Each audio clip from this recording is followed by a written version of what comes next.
E aí, família, firmeza? Mais uma aula top para nós. A aula de hoje é de Segundo Reinado, parte 3, para a gente finalizar esse tema e proclamar a República, né? Como a gente disse, essa aula, esse finalzinho, ele é o ponto central para a gente compreender que tipo de sociedade vai se constituir agora na República, certo? E quando a gente veio trazendo desde lá da independência, quando a gente surgiu a independência, a gente lembra, né, que rompeu um pacto que era entre a elite agroexportadora da América Portuguesa, ela tinha um pacto muito sólido com a metrópole portuguesa. Esse pacto se rompe e agora ele é selado entre Dom Pedro I e a elite da América Portuguesa. Dom Pedro I, por diversas questões financeiras, ele não consegue sustentar as questões econômicas do Império, renuncia em favor do seu filho, né, Dom Pedro de Alcântara, e vaza Dom Pedro I para Portugal. Fica aqui esse período intermediário de regência, posteriormente o golpe da maioridade, né, a gente tem aí a entrada de Dom Pedro II no cenário, né, do Segundo Império Brasileiro. E Dom Pedro II consolida-se a política interna através do poder moderador, que é estabelecido pela Constituição de 1824, e a partir desse momento ele começa a expandir os seus interesses e os seus conflitos para além das fronteiras do Império Brasileiro, entrando em confronto como grande ápice o confronto entre Paraguai contra Brasil, Argentina e Uruguai em decorrência do controle da Bacia da Prata. Duas grandes consequências da Guerra do Paraguai é o fortalecimento do exército, né? O fortalecimento do exército na Guerra do Paraguai é característica fundamental para que ocorra desculpa, a proclamação da República, vocês vão ver o porquê, né? E além disso, o caráter genocida, essa inclinação genocida, essa limpeza étnico-racial que a elite desse império brasileiro utiliza-se dos corpos voluntários da Guerra do Paraguai para propriamente se livrar de pessoas, se livrarem de escravos, mandarem os seus escravos em contrapartida para manter os seus filhos próximos e não mandá-los para a guerra. Então, todo esse caráter da Guerra do Paraguai, ela não tem só contornos genocidas dentro da população do Paraguai, com a eliminação completa da população masculina, eliminação quase por completa da população indígena e de homens e mulheres, adolescentes e crianças até a sua idade de combate, beleza? Então, a partir desse momento, a gente também tem um caráter de limpeza étnico-racial, racista dessa elite, né, escravocrata, quando manda em excesso os seus escravos para a Guerra do Paraguai, especificamente os escravos que não conseguem mais produzir dentro do sistema, dentro das fazendas, beleza? Nesse período a gente vê que a questão do exército é fundamental, mas a gente também vai ter a questão da escravidão. Então, o fim da escravidão a gente vai iniciar. São três motivos que levam à proclamação da República. Três. O primeiro é a mão de obra. Então, a elite da América Portuguesa e a elite do Império Brasileiro, ela tem uma característica em comum, né? Elas são agroexportadoras, ou seja, elas produzem produtos é, é, em, em, em latifúndios, né? E esse produto é visando abastecer o mercado externo, ou seja, o mercado exterior. Para produzir esses produtos, o café, a cana-de-açúcar, o charque, as drogas sertões, em gerais, é utilizada em larga escala a mão de obra escrava dos povos africanos e dos povos indígenas ameríndios aqui da América Latina, beleza? Então, a partir desse momento, a gente tem que a riqueza dessa elite, ela é caracterizada, ela tem como essência, desde 1530 até 1888, ela tem característica como a exploração da mão de obra escrava, essencialmente. Essa mão de obra escrava, ela se dá dentro aqui da América Latina, dentro das fronteiras do Império Brasileiro. Só que todas as outras elites do mundo, elas estão migrando de um modo de produção escravista, um modo de produção mercantilista, colonialista, para um novo modo de produção, um modo de produção agora industrial, inaugurado pela Inglaterra e potencializado pela Alemanha, pela Bélgica, pelos Estados Unidos, né, em diversos, a França, né? Então todo esse modo de produção industrial ele é incompatível com o modo de produção escravista por uma característica essencial.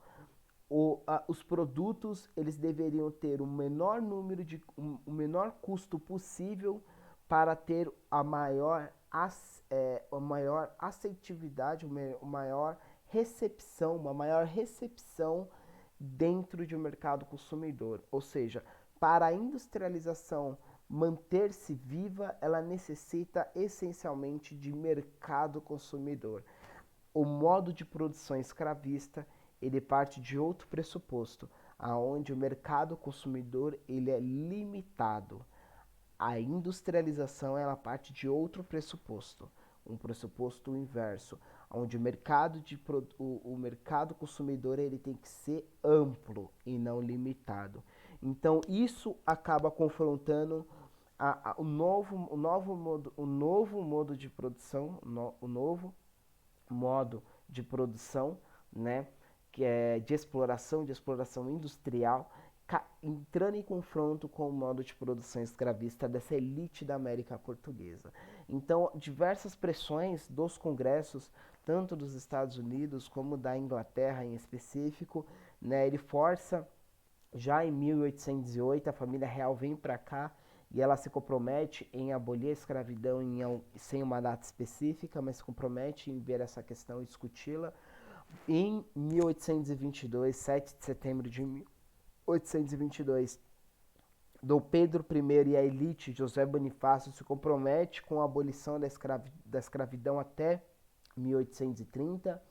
Com a vinda da regência, os regentes, né, eles se comprometem em manter esse compromisso, né, eles não abolem, óbvio, né, porque eles são da elite, mas eles estendem esse prazo e com a vinda de Dom Pedro I, esse prazo é estendido e tentando cada vez mais ser empurrado pela barriga. Então, desde 1808 até 1888, muita atenção foi feita dentro da América Portuguesa e do Império Brasileiro para que esse modo de produção escravista ele fosse substituído pelo modo de produção industrial, consequentemente abrindo a porteira do Império Brasileiro, transformando ele em um mercado consumidor para esses produtos industrializados.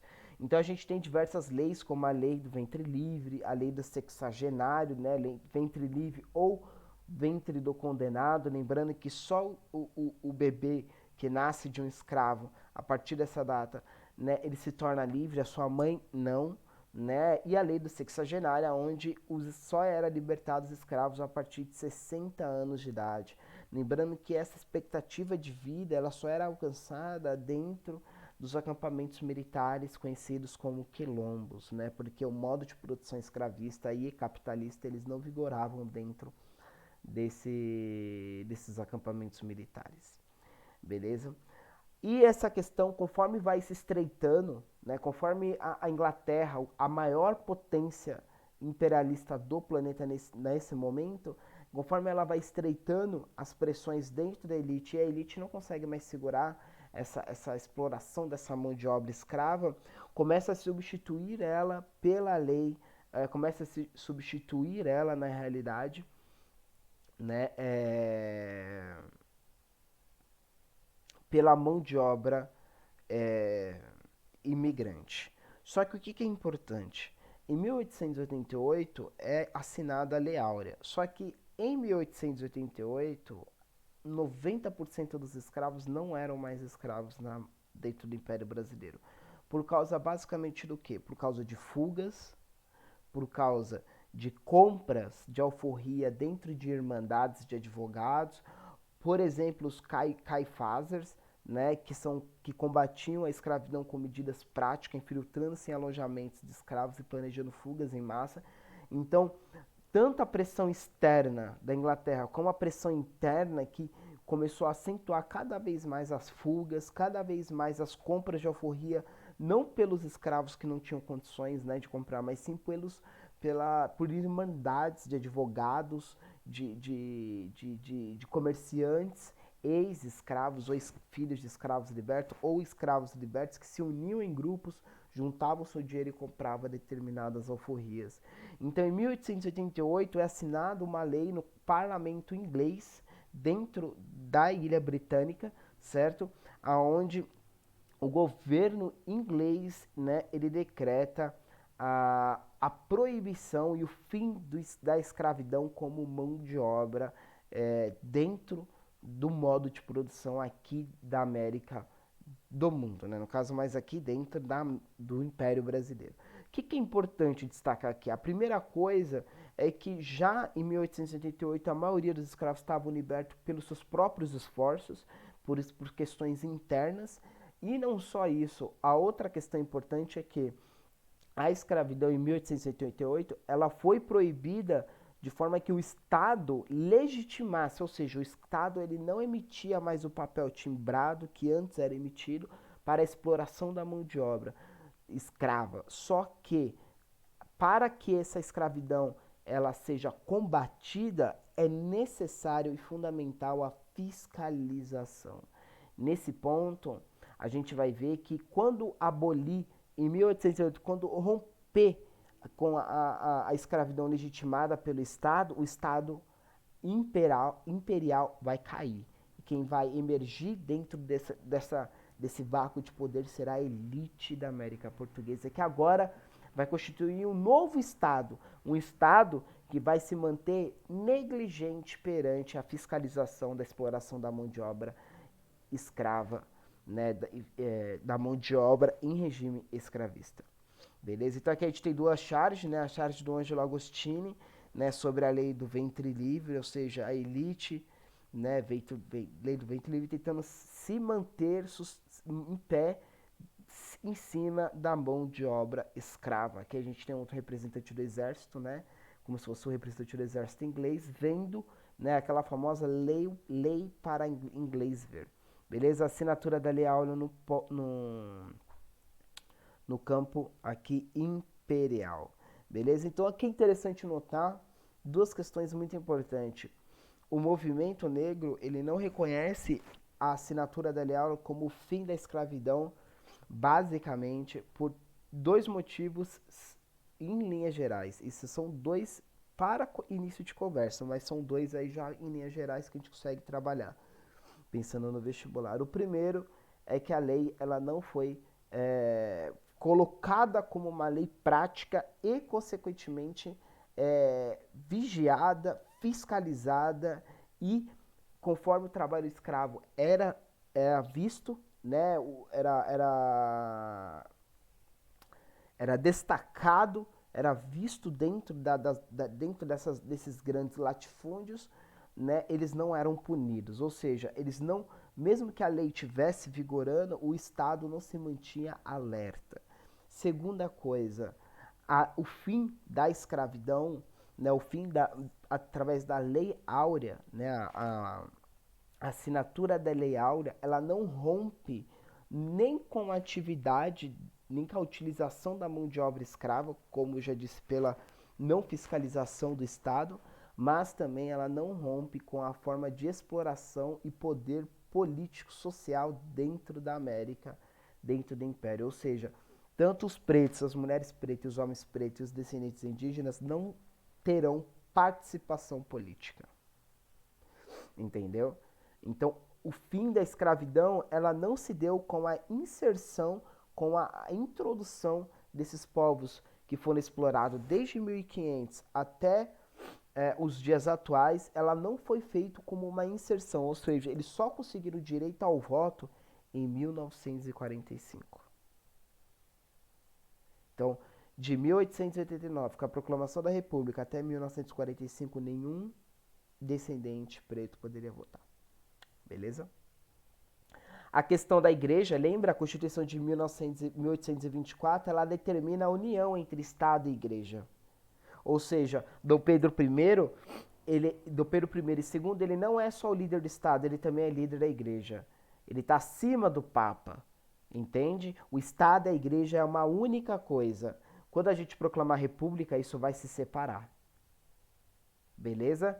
Mas o poder do imperador de nomear bispos nesse período é muito forte e é visto dentro da hierarquia eclesiástica como algo não aceitável. Ou seja, o imperador ele não pode interferir na nomeação de bispos, né? Isso dentro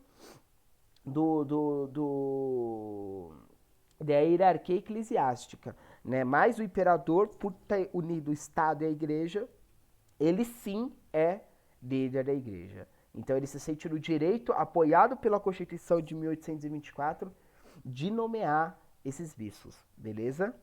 Além disso, né, o Dom Pedro II ele é membro da maçonaria. Então, assim, existe uma bula papal onde que membros da maçonaria não podem participar do clero, basicamente. Né? Maçonaria é uma coisa, cristianismo, né, o clero, o catolicismo é outra, entende? Então, o Dom Pedro era maçom, e além dele ser maçom, né, da maçonaria, ele também era líder máximo da Igreja Católica, certo? Como imperador e como líder máximo da Igreja, pela fusão do Estado. E isso acabou levando muito confronto entre o Estado, como essa charge aqui, ó, o Estado e a Igreja, né, onde o Estado bate né, nos bispos, tentando manter o seu poder de nomear esses bispos, né? E aqui, ó, essa ponte antes, olha aqui, ó, na charge, que antes era unida entre a união entre Estado e Igreja, pela Constituição de 1824, ela se rompe. Então,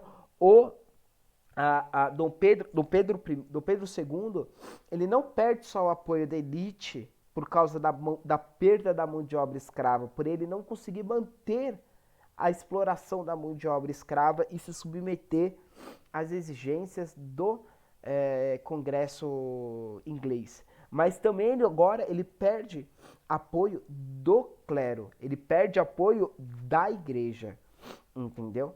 Então, você vê que começa a ruir agora, não só a elite abandona Dom Pedro II, mas também o clero. A única força que restou a ele é o exército, que está sob o seu controle. Mas Dom Pedro, né, ele... Nesse período surge a Escola Militar da Praia Vermelha, no Rio de Janeiro. Essa escola ela começa a formar diversos oficiais, né, do Exército, que são alinhados, né, com uma nova política estrutural do Exército, de prática dentro do Exército. E essa política ela é encabeçada, por exemplo, pelo Tenente-Coronel Sena Madureira. Né? Então, Dom Pedro ele chega a um momento de crise dentro do Estado, onde ele propõe uma reforma da Previdência Social. Olha que interessante, né? Uma reforma da Previdência Social para os agentes do Exército, né? Para os membros do Exército. Essa reforma ela não é bem aceita. O Sena Madureira, inclusive, ele faz um manifesto contra essa reforma, né? E o Sena, na realidade, né, ele não passa de um tenente-coronel, né? Ele não é grande coisa dentro do Exército, né? Mas o coronel Deodoro da Fonseca, né, chefe do Sena Madureira, ele é chamado dentro do gabinete de Dom Pedro II, e Dom Pedro II, como líder máximo do Exército, ele ordena a punição de Sena Madureira devido à publicação desse manifesto contrário à reforma da Previdência do Exército. O Deodoro da Fonseca, olha interessante, ele se nega a punir Sena Madureira, certo? Ou seja, isso é uma insubordinação. O líder máximo do exército é o imperador. Abaixo do imperador é o Deodoro da Fonseca. E abaixo do Deodoro da Fonseca é o Sena da Madureira. Quando o Deodoro se nega a punir Sena, uma ordem direta de Dom Pedro II, ele está cometendo crime de insubordinação, certo? Quebra da hierarquia militar. E nesse momento o exército rompe com o Dom Pedro II. Então os três pilares, tanto a igreja como a elite e quanto o exército, eles abandonam a esfera de poder de Dom Pedro II e Dom Pedro fica completamente refém a qualquer investida de golpe, certo? Nesse momento surge a expansão do republicanismo. Então aquelas ideias que já circulavam no Nordeste, miliano, parça, miliano, começam agora a circular em todo o território, inclusive no Rio de Janeiro, e fazem o manifesto republicano, né, que foi elaborado por membros dissidentes do Partido Liberal, aqueles membros da classe média radical, certo? Em pouco tempo funda-se o Partido Republicano, que em 1873 vira, né, o Partido Republicano Paulista, aquele mesmo partido que vai fundar a República do Café com Leite com os mineiros, né? Em 1888, as unidades militares de São Cristóvão se rebelam e vão em direção ao Palácio do Imperador no Rio de Janeiro.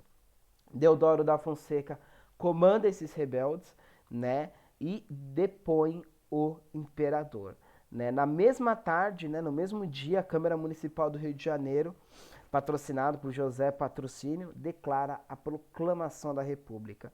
Então, nesse momento, a gente tem aqui, né, Deodoro da Fonseca, né, entregando a carta a Dom Pedro II, falando, ó, Dom Pedrão, já era, parça.